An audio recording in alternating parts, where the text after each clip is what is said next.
ക്രിസ്തു സ്വന്തം ജീവൻ നമുക്ക് വേണ്ടി പരിത്യജിച്ചു എന്നതിൽ നിന്ന് സ്നേഹം എന്തെന്ന് നാം അറിയുന്നു. നമ്മളും സഹോദരർക്കു വേണ്ടി ജീവൻ പരിത്യജിക്കാൻ കടപ്പെട്ടിരിക്കുന്നു. ഇത് 1 യോഹന്നാൻ എഴുതിയ സുവിശേഷം 3-ാം അധ്യായം 16-ാം തിരുവചനം. സ്നേഹത്തിന് ഒരു മറുഭാഷ ഉണ്ടെങ്കിൽ അത് മറിയം എന്നായിരിക്കും. അവളിൽ നിറഞ്ഞു നിന്നത് സ്നേഹവികാരങ്ങൾ മാത്രമാവാനാണ് സാധ്യത. പലരും ചോദിക്കുന്ന ഒരു ചോദ്യമുണ്ട്: എങ്ങനെ സ്നേഹിക്കുമെന്ന്. ഉത്തരം മറിയത്തെ പരിചയപ്പെടുക എന്നത് മാത്രമാണ്. അവൾക്ക് സ്നേഹം പൂജ്യമാവലാണ്. ഫ്രഞ്ച് ഭാഷയിൽ സ്നേഹത്തിന് പൂജ്യം എന്നാണത്രേ അർത്ഥം. എല്ലാവരും എന്നെ വണങ്ങണം, എൻ്റെ വാക്കുകൾ മാനിക്കണം, എന്നെ കരുതണം എന്നൊക്കെ വാശി പിടിച്ച് നടക്കുന്നവർക്ക് സ്നേഹം കിട്ടാക്കനിയാണ്.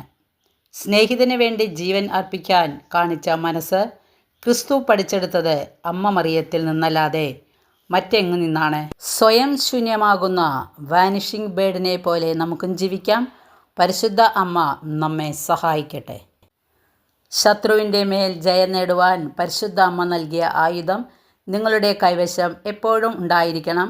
ജപമാല ആയുധമാണ് സാത്താനെ തോൽപ്പിക്കാനുള്ള വജ്രായുധം. ഇത് വിശുദ്ധ പാദ്രെ പിയോയുടെ വാക്കുകളാണ്.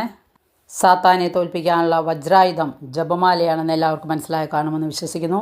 വചനത്തിൽ വിശ്വസിക്കുക, വചനമനുസരിച്ച് ജീവിക്കുക. സർവശക്തനായ ദൈവം നമ്മളെ അനുഗ്രഹിക്കട്ടെ. വചനം ഇഷ്ടപ്പെട്ടെങ്കിൽ ലൈക്ക് ചെയ്യുക. Okay, thank you, by.